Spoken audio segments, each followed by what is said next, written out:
예수 믿는 우리가 회복해야 될 것 중에 참 중요한 것이 있다면 이 예수님을 향한 이 간절함의 회복, 이게 참 중요하다고 생각합니다.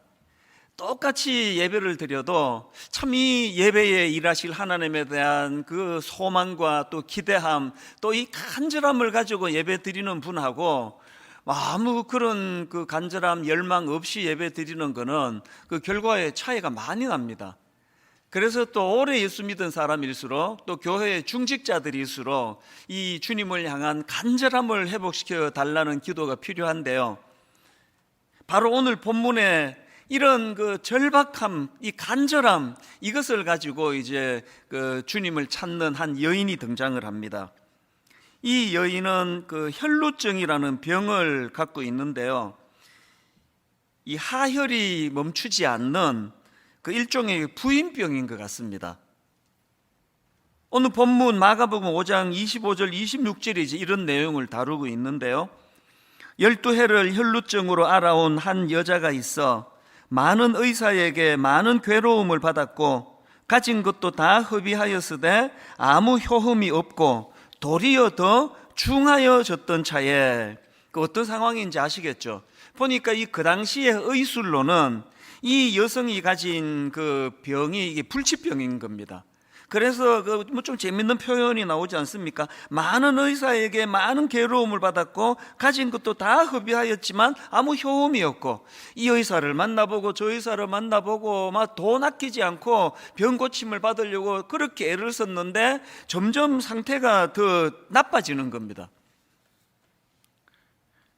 이렇게 그 12년이라는 세월 동안 그 병으로 고통을 당하는데요, 더군다나 그 당시 유대 정결법에 의해서 이 여인은 부정한 사람으로 취급이 되어 가지고 격리가 돼야 되는 이런 참 말로 다 할 수 없는 고통에 빠져 있는 여인입니다.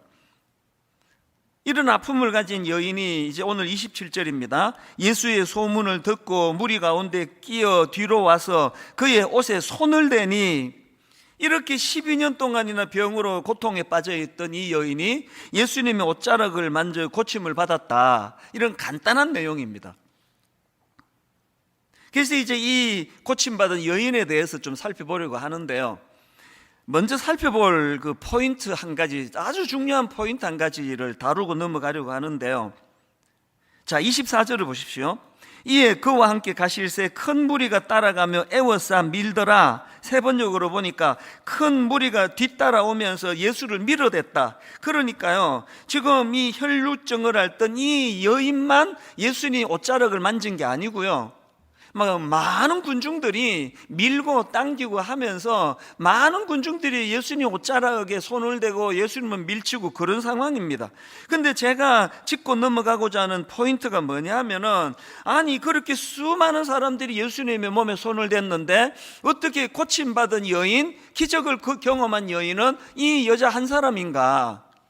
이게 왜 중요합니까? 오늘도 많은 분들이 주님의 옷자락을 잡는 심정으로 예배를 드리러 오는 거 아닙니까? 그런데 어떤 분들은 너무나 이 고침받은 여인처럼 예배 한번 잘 드리면 인생이 바뀌거든요. 예배 한번 잘 드리면은 그 마음의 병이 다 치료가 되는 거거든요. 이런 일들이 거의 뭐 매주일마다, 그래서 한때 막 건의가 계속 들어왔습니다. 우리 화장실에다가 좀 두루마리 그 휴지 말고 크리넥스를 좀 비치해달라. 예배가 끝나면은 막 너무 많이 우시는 분이 있어가지고 막 그런 건의가 들어올 정도였거든요.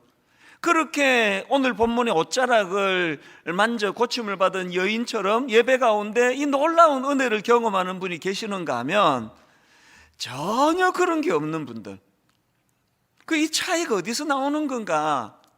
왜 수많은 사람들이 예수님 몸에 손을 대고 옷자락을 만지고 했는데 유독 이 여인만 고침을 받았는가? 이게 오늘 먼저 살펴볼 포인트 중에 하나인데요, 여러분 왜 이 여인만 고침을 받았나? 이 질문에 대해서 답은 간단합니다. 그 치료가 가능했던 두 가지 요소가 이 여인에게 있었기 때문입니다.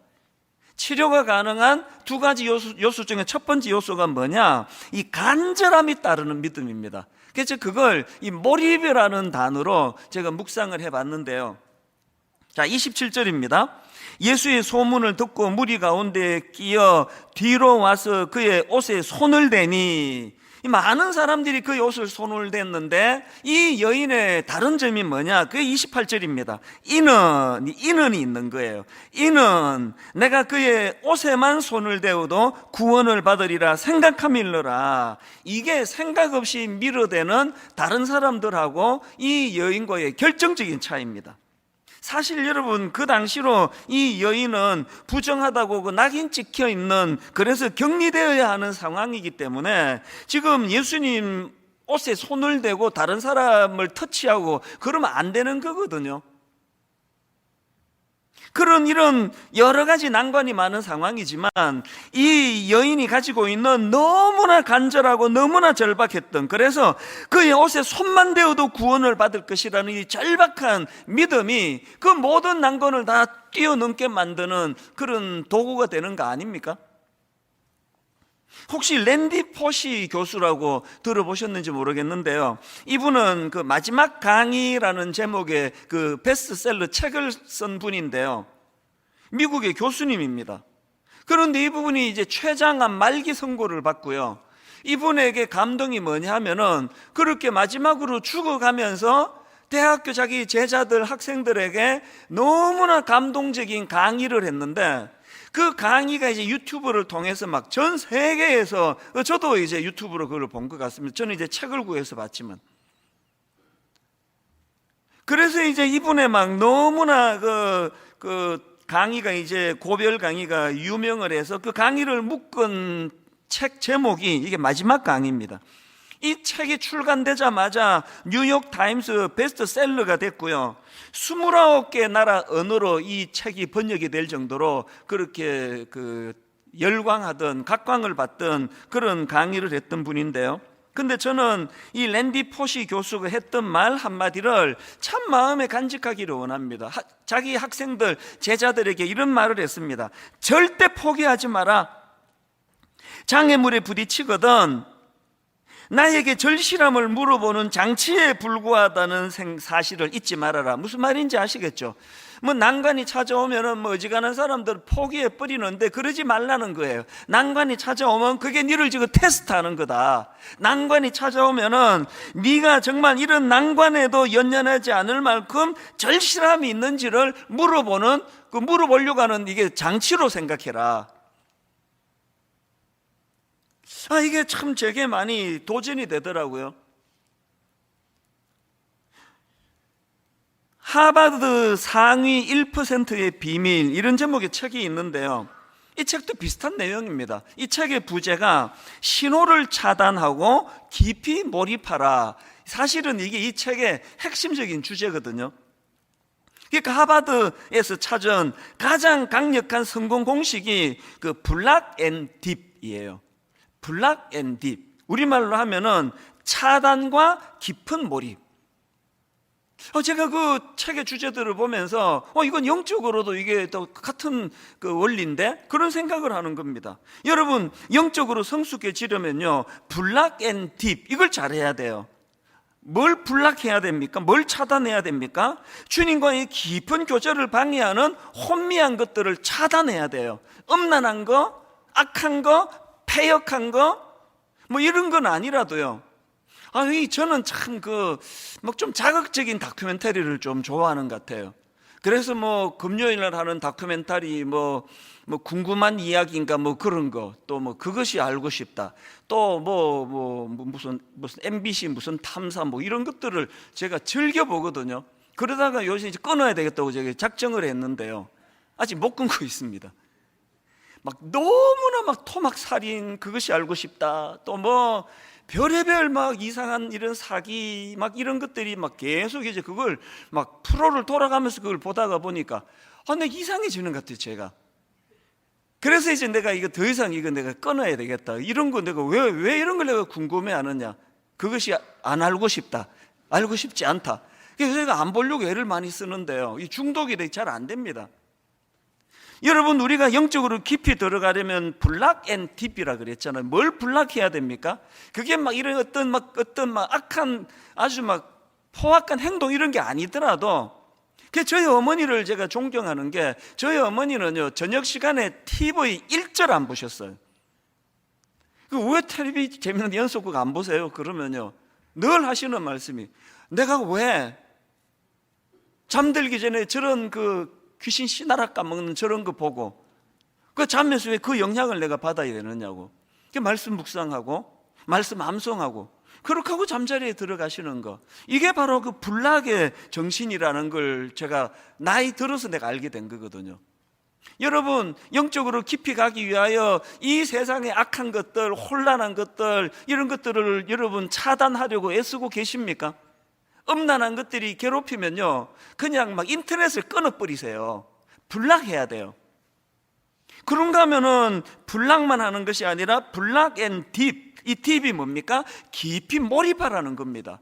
여러분, 우리가 이 악한 세상을 다 차단시키고 어디에 몰입을 해야 됩니까? 무엇에 몰입해야 됩니까? 히브리서 3장 1절이요. 그러므로 함께 하늘의 부르심을 받은 거룩한 형제들아, 우리가 믿는 도리의 사도시며 대제사장이신 예수를 깊이 생각하라. 뭘 깊이 몰입해야 된다고요? 히브리서 12장 2절, 믿음의 주여 또 온전하게 하시는 이인 예수를 바라보자.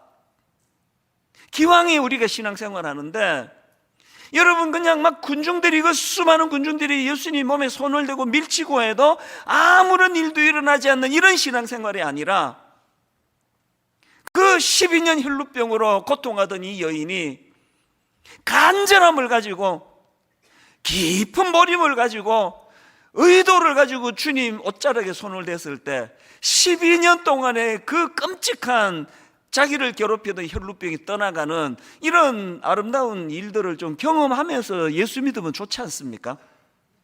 저는 그 전화기를 발명했던 알렉산더 벨이 했던 말이 있는데요, 이런 말을 했습니다.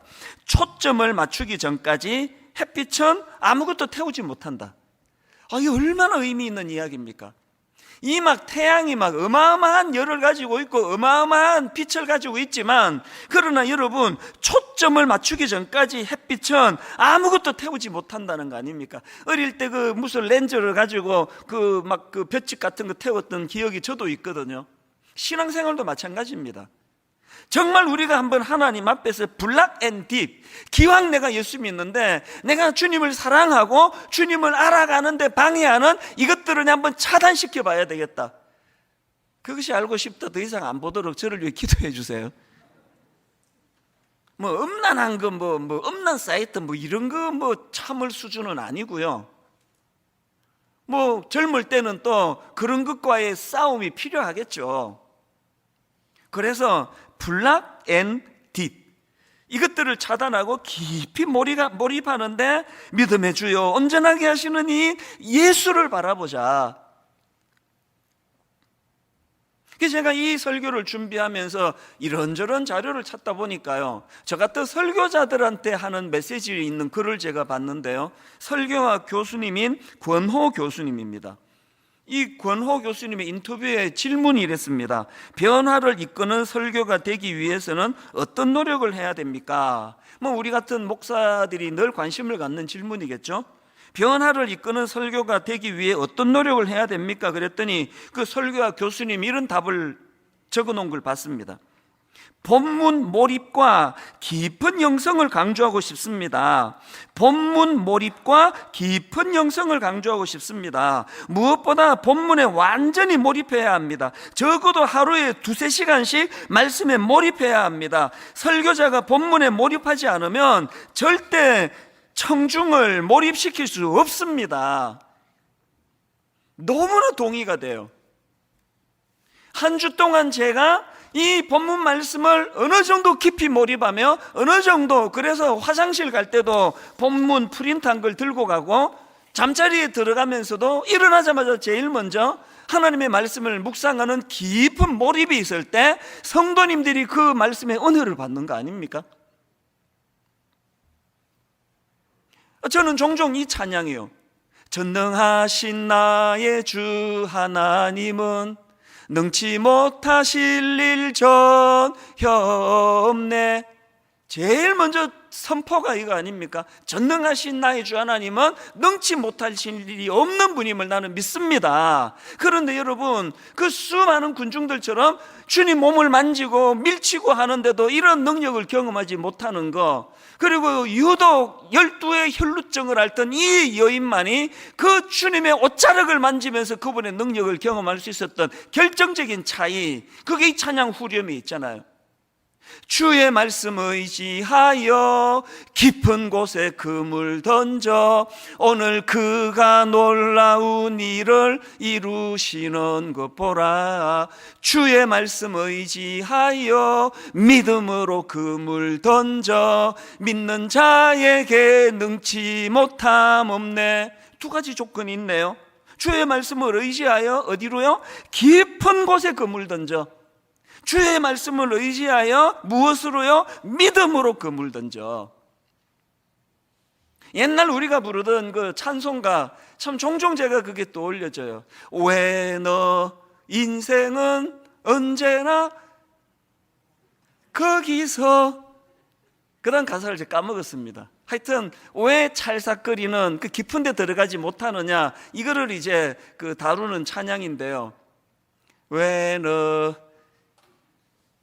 까먹었어요. 하여튼 그 찬양을 제가 떠올리면요, 우리 어린 그 청소년 아이들이 이제 우리 바닷가 놀러가 해수욕 가자 그래가지고는 그냥 그 파도 이렇게 출렁출렁 거리는데 발 하나 담그고 있다가 파도가 밀려면 그리고 도망가고, 이거 몇 번 하고는 해수욕 다녀왔대요. 우리 신앙생활이 그런 거 아닙니까?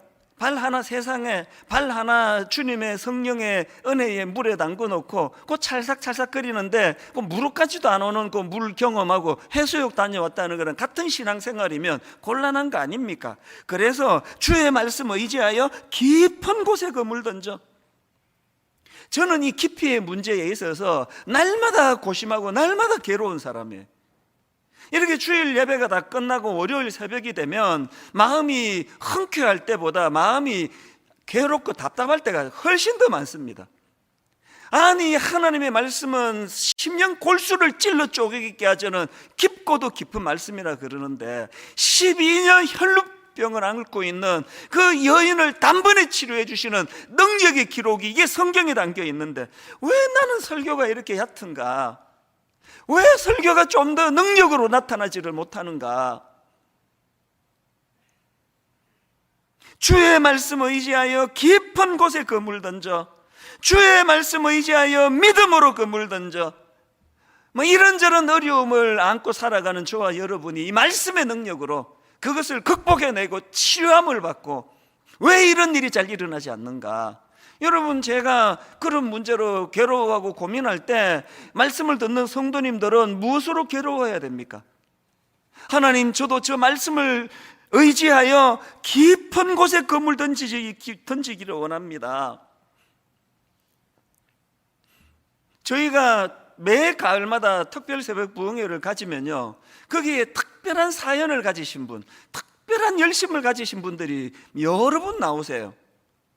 막 부산에서 차를 몰고 오셔가지고 밤 꼬박 새고, 그리고는 2시쯤 와가지고 새벽 1시, 2시에 와서 닫혀있는 학교 정문 앞에서 밤을 새면서 기다리는 분이 계시고요.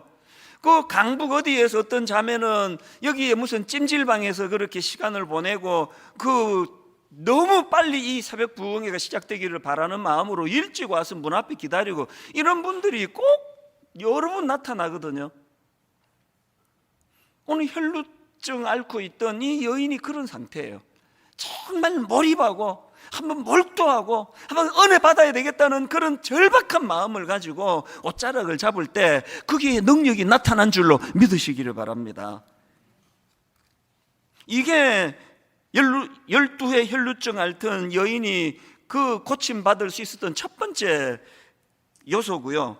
그런가 하면은 두 번째, 이 여인의 병이 치료될 수 있었던 두 번째가 있는 요소가 있는데, 행동이 따르는 믿음입니다. 27절 28절입니다. 예수의 소문을 듣고 무리 가운데 끼어 뒤로 와서 그의 옷에 손을 대니 그의 옷에 손을 대니 많은 군중들은 여기까지밖에 없는데요, 이 여인은 그 다음 28절이 있습니다. 이는 내가 그의 옷에만 손을 대어도 구원을 받으리라 생각함일러라. 그는 먼저 생각을 했고 깊이 몰입했고, 그리고는 그 깊이 몰입한 생각을 행동으로 옮겼다는 겁니다. 여러분, 이날 이 여인이요, 야, 저 예수님 옷자락만 만져도 병 나을 거라 난 믿는다, 그리고는 안 만졌다고 치자고요. 병 고치 못 받는 거 아닙니까? 정말 말씀을 깊이 묵상하고 살펴보고 하지 않는 풍토도 개탄스럽지만, 말씀을 깊이 묵상하고 막 다락방 모임하면은 막 항상 그 깊이 있는 말씀을 묵상을 잘 나누는데도 불구하고 그것이 행함으로 연결되지 않는 많은 경우를 보는데, 그게 마음이 아프다는 거 아닙니까? 여러분, 주님의 주옥 같은 산상수훈이요, 맨 마지막에 이렇게 말씀을 끝냅니다. 마태복음 7장 24절. 그러므로 누구든지 나의 이 말을 듣고, 그 다음 보세요, 행하는 자는 그 집을 반석 위에 지은 지혜로운 사람 같으리니. 그런가 하면 반대로 26절. 나의 이 말을 듣고 행하지 아니하는 자는 그 집을 모래 위에 지은 어리석은 사람 같으리니. 여러분, 그 주옥 같은 하나님의 말씀이 선포된 이후에 맨 마지막 이 말씀을 주시는 주님의 의도가 뭡니까?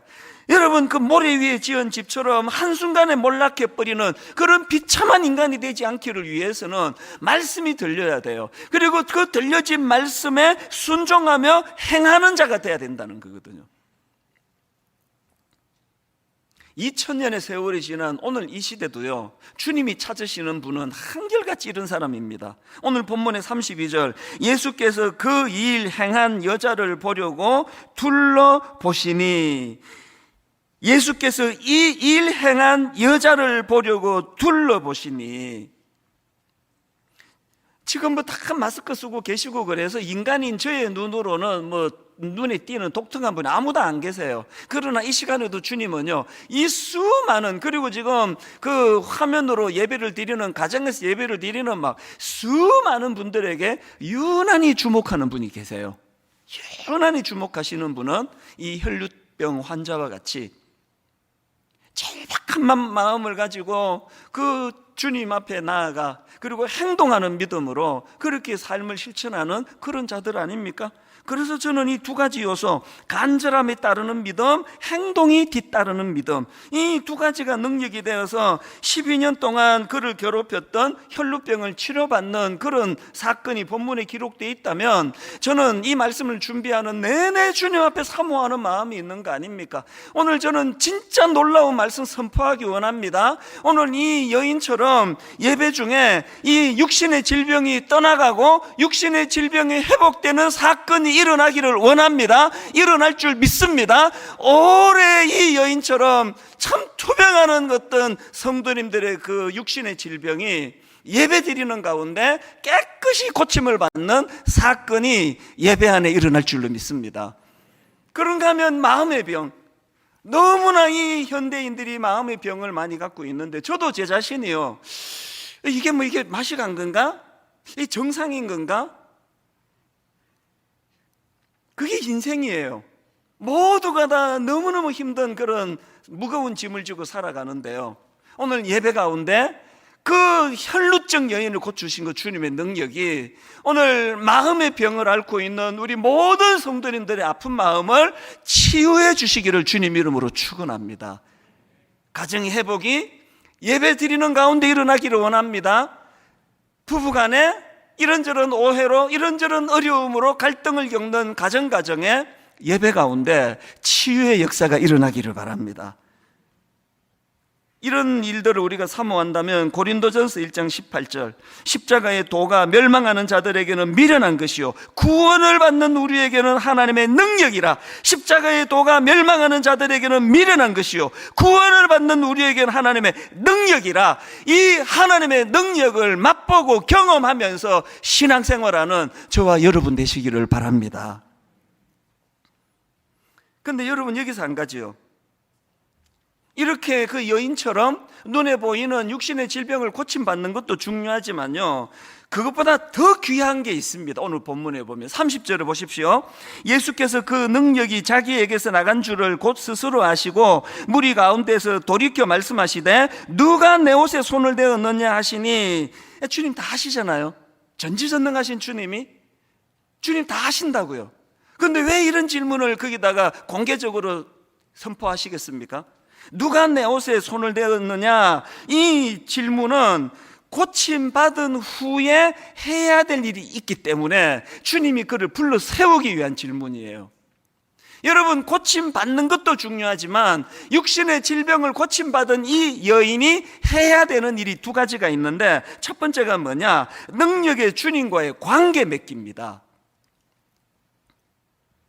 주님이 누가 내 옷에 손을 대었느냐 그랬더니 그 여인이 부들부들 떨면서 무릎을 꿇습니다. 이거는요, 그 경외라는 건 이 육신의 질병을 단번에 고쳐주시는 놀라우신 메시아 주님의 능력을 경험했기 때문에 오는 그 두려움이 경외감입니다.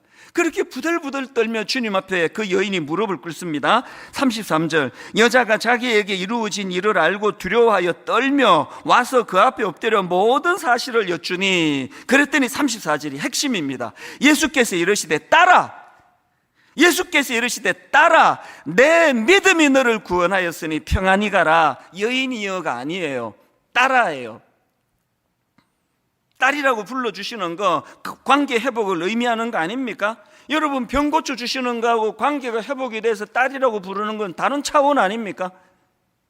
저도 병원을 여러 번 가서 또 맹장염 수술도 예전에 어릴 때 맹장염 수술도 하고 했지만요, 그 맹장염 수술을 너무너무 잘해 주셔가지고 병이 깨끗하게 나은 거하고 그 의사랑 제가 관계를 맺는 건 다른 이야기예요.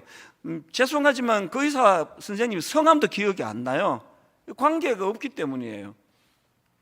오늘 주님이 진짜 원하시는 건 우리가 가진 어떤 육신적인 문제를 해결하는 그것은 도구에 불과하고, 그것을 매개로 해서 딸아, 아들아 이렇게 부르실 수 있도록 관계를 회복하시는 거예요.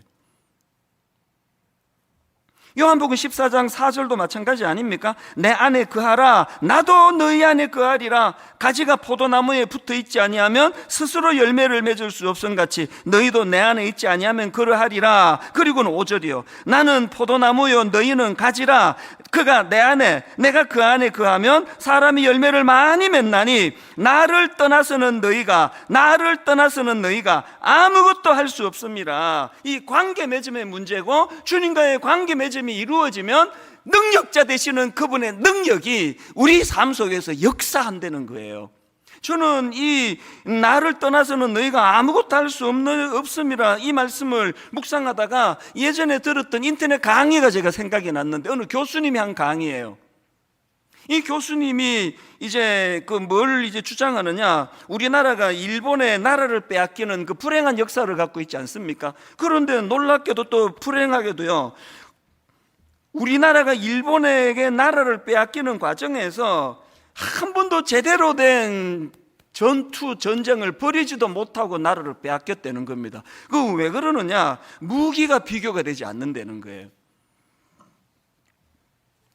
그 당시 일본군의 주력 무기가 무라타 소총이라는 건데요, 영국에서 개발된 스나이드 소총을 일본 군인들이 사용하기에 더 적합하도록 개량을 해가지고 이 총을 만들었는데, 이 무라타 소총이 무서운 게 유효 사거리가 800m가 돼요. 그리고 1분에 15발까지 발사할 수 있는 총이었는데, 여기에 반해 조선 군인들이 가지고 있던 총이 화성총인데요, 유효 사거리가 120m예요. 임진왜란 때 썼던 거 거의 개량이 안 되고 그걸 썼답니다. 이 전쟁이 되겠습니까? 저건 800m 유효 사거리로 총을 쏘아야 되는데, 그리고 이 화성총은 그 화약을 사용하는데 이걸 장전하려면 일어서서 해야 된다는 거예요. 일본군은 그 엎드려서 다 하는데 다 죽겠다는 거 아닙니까? 그러면서 교수님이 그 예를 하나 드는데요, 우리 동학 농민군이 화성총을 가지고 일본군과 전투를 벌였다는 겁니다. 그랬는데 일본군 군사 기록에 의하면은 그 전투에서 동학군 3만 명이 살해를 당했다는 겁니다. 일본군에 의해서 3만 명이 죽었는데, 여러분 우리 편 3만 명이 죽을 때 일본군 몇 명이 죽었는지 아십니까? 일본 기록에 의하면은 일본군 1명이 죽었대요. 어떤 기록에 2명이 죽었다는 기록도 있답니다. 이게 우리 군인이 왜소하고 힘이 없고 뭐 싸움을 못해서 그런 게 아니고요, 무기의 차이 아닙니까? 저는 그 강의를 들으면서 뭐 이게 뭐 목사의 직업병이기는 해요. 이게 영적으로도 지금 그런 거 아닌가? 오늘 여러분 우리가 만든 그 화승총을 가지고 싸우는데요, 유효 사거리가 120m 밖에 안 가요. 그런데 원수 마귀가 지금 우리를 공격해 대는 거는 놀랍게도 무라타 소총 800m까지 날아가요. 그래서 지금 뭐 다 무너지고 있는 거 아닙니까? 한국 교회를 보면은 너무 비참한 상태에 빠진 거 아닙니까?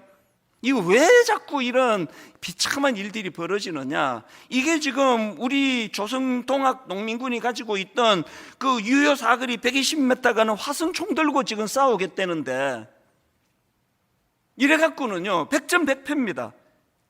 이게 지금 요한복음 15장 5절에서 너희가 나를 떠나서는 아무것도 할 수 없음이라, 이제 네가 만든 총 내려놓고 성령의 검으로 무장해야 된다. 에베소서 6장 12절, 마귀의 간계를 능히 대적하기 위하여 하나님의 전신갑주를 입어라. 17절, 구원의 투구와 성령의 검 곧 하나님의 말씀을 가지라. 18절, 모든 기도와 간구를 하되 항상 성령 안에서 기도하고.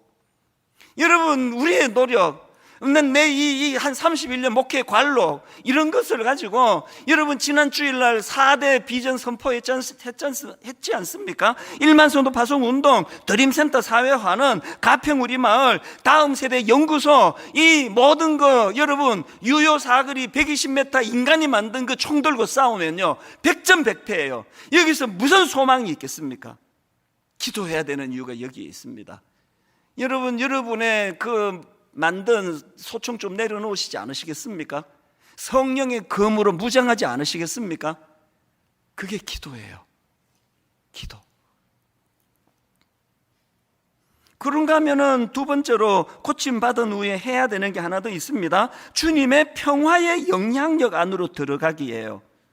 주님의 평화의 영향력 안으로 들어가기, 이게 무슨 말씀인가 하면, 자 본문 34절, 예수께서 이르시되 딸아 내 믿음이 너를 구원하였으니 평안히 가라. 평안히 가라, 이 말씀은요, 이 평안히 가라 할 때 이 평안은 헬라어로 에이레네라는 단어인데 여러 번 설명해 드린 단어입니다. 이 헬라어로 에이레네는 구약의 샬롬을 번역한 단어예요. 그러니까 지금 예수님이 딸아 네 믿음이 너를 구원하였으니 평안히 가라, 이 말씀은요 이제 병도 고쳤으니 네 마음 편하게 살아라 이런 뜻이 아니고요, 이 말씀의 의미는 이제 주님과의 관계가 회복된 자들이 누리는 샬롬, 주님이 주시는 이 하나님이 주시는 샬롬, 이 샬롬을 누리며 살도록 해라, 그 말씀이에요. 오늘 우리 시대에 이 샬롬이 절실한 시대 아닙니까?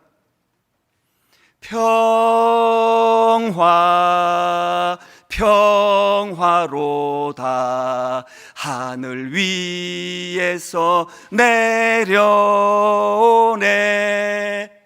그 사랑의 물결이 영원토록 내 영혼을 덮으소서. 여러분 내 영혼을 덮을 이 샬롬은요 인간의 게 아니에요. 인간이 만들어 나누어주는 거 아닙니다. 하늘 위에서 내려오는 겁니다. 여러분 육신의 병 고쳤다고 할렐루야, 그것도 감사하지만 주님이 진짜 원하시는 거, 여러분과 주님과 저와 주님과의 관계가 회복되기를 원하십니다. 그리고 그 관계 회복된 자들이 누리는 샬롬, 이 평화의 영향력 안으로 들어가기를 주님이 원하십니다. 제가 오늘 설교 제목을 예수님과의 접촉이 가진 힘 이렇게 정했는데요, 예수님과의 접촉이 가진 힘은 두 가지 아니겠습니까? 하나는 그분의 능력을 덧입는 것이고 또 하나는 그분의 샬롬을 덧입는 것이라고 한다면, 저는 가평 우리 마을을 놓고 수년째 기도하고 있습니다. 하나님, 오늘 말씀 본문으로 빗대어 설명하자면 하나님 가평 우리 마을이 12회 혈루병으로 고통받는 그런 여인들이 모인 공간이 되기를 원합니다. 수많은 사람들을 만나고 수많은 의사들을 만났지만 병을 고칠 수 없어 신음하는 이런 참 연약한 자들이 가평 우리 마을을 방문하고 거기서 치유가 일어나기를 원합니다. 하나님 드림센터를 이제 사회에 환원하게 될 때에 저곳에서 이 땅에서는 한 번도 경험해보지 못한 건물이 되기를 원합니다. 수많은 우리 젊은이들, 아프고 상처받고 우울하고 자살 충동을 느끼는 젊은이들이 저 공간을 찾아와 저 공간에서 주님 이름으로 치유를 받는 이런 놀라운 역사가 일어나기를 원합니다. 자살하려고 한강으로 가다가 저기 들렀다가 가야지. 여러분, 이 꿈을 같이 꾸기 위해서 어떻게 해야 됩니까? 이런 인간의 얄팍한 계획으로 진행되는 것이 아니라 주님의 샬롬이 구현되는 것, 주님의 능력이 드러나는 것. 결론을 맺으면서 이제 저는 최근에 뉴질랜드에서 저한테 어떤 유학생이 보내온 편지 하나를 소개하고 오늘 말씀을 마무리하려고 하는데요. 그때가 무슨 이 청년이 보기에 제가 막 엄청 지쳐 보였거나, 근데 기억이 잘 안 납니다. 실제로 제가 막 무언 일로 되게 힘들 때였거나 그렇게 이제 위로해 주러 메일을 보낸 것 같은데요. 제가 이 편지를 왜 옮겨 보관을 하고 있는가 하면 너무 감동이 돼서 그래요. 목사님 힘내셔야 됩니다. 목사님 힘내주세요. 이거를 먼저 쓰는 게 아니고요. 이 먼저 맨 앞에 글을 한번 들어보세요. 편지가 이렇게 시작합니다. 저는 뉴질랜드의 오타고 대학을 다니고 있는 1학년 김리석입니다. 올해 초에 목사님 설교를 통해 들었던 올해의 3가지 목표, 예수님을 기억하고 묵상하고 예수님의 영향력 안에 거하고 예수님을 닮아가기, 이 3가지를 붙들며 여기 뉴질랜드 대학에서의 치열한 1학년을 지내고 있습니다. 대학에 들어온 후에 마주하게 되는 음란하고 타락한 세상의 문화와 대중 흐름에 흔들리지 않도록 매일 새벽마다 기숙사에서 제 형과 함께 모여 기도하며 예수님께 은혜를 구하며 하루를 시작합니다. 그럴 때마다 참 신기하게 주님께서 하루를 살아갈 수 있는 힘을 주시고 지혜를 주시는 것을 체험하며 참 감사한 하루하루를 보냅니다. 목사님께서 전해주시는 말씀을 통해 은혜 받고 때로는 눈물로 기도하며 회개하고 참으로 감사가 넘쳐 기쁜 한 주를 보냅니다. 그러면서 이제 제 설교를 통해서 어떤 은혜를 받는지를 쭉 설명을 하고는, 그리고 이제 맨 뒷부분에 목사님을 위해 기도합니다. 항상 말씀으로 승리하시기를, 그리고 평안하시기를 예수님의 이름으로 축복합니다. 목사님을 응원하는 김리석 올림. 제가 이 편지를 받고 감동을 받았던 게요, 대학교 1학년 2001년생입니까? 2002년생입니까? 이 어린 대학교 1학년 청년이 저를 위로해 주려고 편지를 보내주는데, 인간의 말로 목사님 화이팅 힘내세요가 아니에요. 목사님의 말씀을 통해 뉴질랜드에 있는 저도 목사님이 말씀의 통로가 돼요. 그 말씀으로 내가 힘을 얻고 살아가는데 목사님 힘내셔야 되는 거 아닙니까? 목사님 응원하는 많은 성도도 있으니까 목사님 꼭 힘내셔 주시기를 바랍니다. 이게 너무 감동이 되는 거예요. 한국 교회가 위기를 만났다느니 어려움에 빠졌다느니 하지만 이런 소망 있는 젊은이들이 지금도 일어나고 있기 때문에 저는 여기에 희망이 있다고 생각을 합니다. 인간의 말로 하는 위로도 중요하지만 힘을 내야 되는 명분, 살아야 할 이유, 그리고 하나님을 끊임없이 우리가 주님을 접촉하면서 그분의 능력을 공급받아야 될 이유, 그분의 샬롬으로 덧입어야 될 이유, 평화로다 하늘 위에서 내려오네. 인간의 어떤 공격으로, 인간의 어떤 얄팍한 공격으로 무너질 수 없는 이 샬롬을 붙잡고 사명을 감당하는 저와 여러분 되시기를 바랍니다.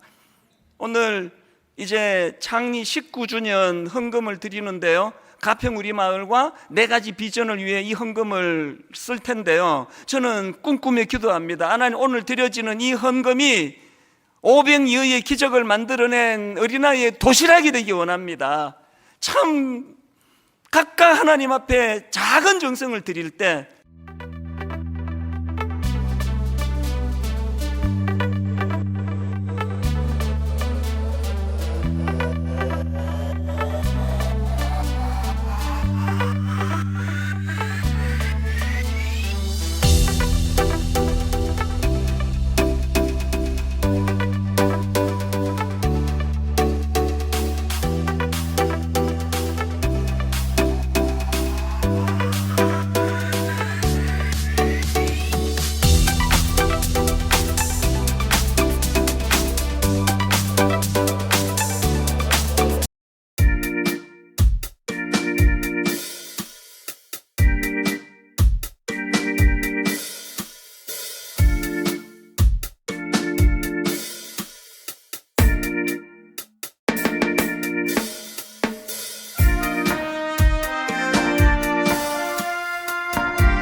아버지, 이 헌금으로 생명이 살아나고 젊은이들이 꿈을 회복하고 가평 우리 마을에서 참 신음하는 사람들이 그곳에서 치유가 일어나는 역사가 일어나기를 원합니다. 같이 기도하고 이 헌금을 우리 하나님께 같이 드리기를 원합니다. 하나님 아버지, 말씀을 전하는 저부터가 고민이 많은 이 혈루증 환자 같은 상태입니다.